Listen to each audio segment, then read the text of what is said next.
Hello, everybody. My name is Anne Clark, and over in Port Moresby, we have... Lori Tapora, Hey, Laurie, how you going in Port Moresby today? all good. Welcome to the Businesses for Health World AIDS Day series.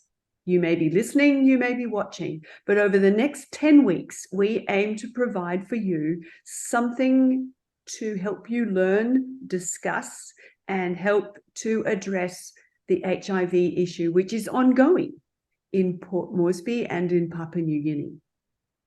So we've got three big events here. Number one is to discuss World AIDS Day, and with World AIDS Day, why do we talk about World AIDS Day, Laurie? Well, we talk about World AIDS Day to commemorate the lives we have lost to AIDS and to also remember what we have achieved. So I don't know if you were born at the start of the HIV pandemic, Laurie, but back in the 1980s, I lost many friends and colleagues to AIDS. And at the time, there was not an easy way of getting tested, and there was not ready access to what we now know as ART, or antiretroviral therapy. And in the early days of the pandemic, we lost many, many millions of lives around the world. The first case of in HIV in PNG wasn't recorded until 1987. So since then, how many people do we have living with HIV in Papua New Guinea, Laurie? 72,000. So we now have 72,000 people living with HIV in Papua New Guinea since the first case was recorded. And of course, we're talking about people who are still alive. So what's the rate? What are the number of new infections like in the latest report, Laurie? New infections, 6,500. 6,500? And what was the number of new infections at the report before that, in the 2020 report? What was that number? Well, that was 3,400. So the number of new infections in a year has nearly doubled in the last 2 years. Wow, Laurie, that's the reason why we are here to talk about World AIDS Day 2023. What do you think's going on? Why the big rise in infections, Laurie? Well, then, I want to say we have COVID to blame. COVID doesn't cause AIDS. No, but when COVID started, we focused on COVID, and therefore our HIV numbers have increased. So now we have to refocus and look at the problem, which is HIV. Yeah, but you're saying talking about COVID causes HIV infections. What actually happened in the last 2 years? Well, and not talking about COVID. Everyone's been at home. So basically, a lot of sex has been happening.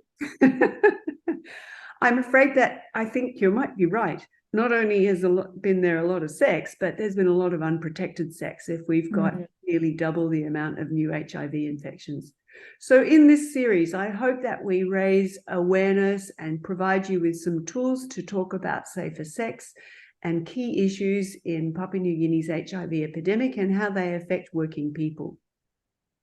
So we've got 6,500 new infections just in the last year. We've got over 72,000 people living with HIV in Papua New Guinea. How many of those are women, Laurie? Well, and that's more than 10%. More than 10%?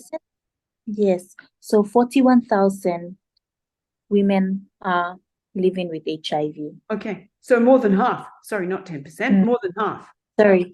Hey, yes. Lucky this isn't a maths lesson, and it's very lucky that I have provided you with a worksheet to test you to do some calculations. Get your phones out and get your friends and colleagues to do those calculations to see that more than half of the people living with HIV in Papua New Guinea are women.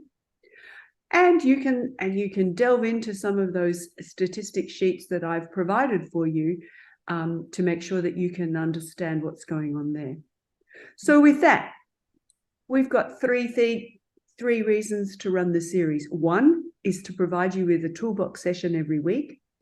Two, to get you to get someone registered for our World AIDS Day workshop, which is in fact in October, that will help you clarify some of those issues. So on October the 19th, book now with Work Businesses for Health. Make sure you check the website.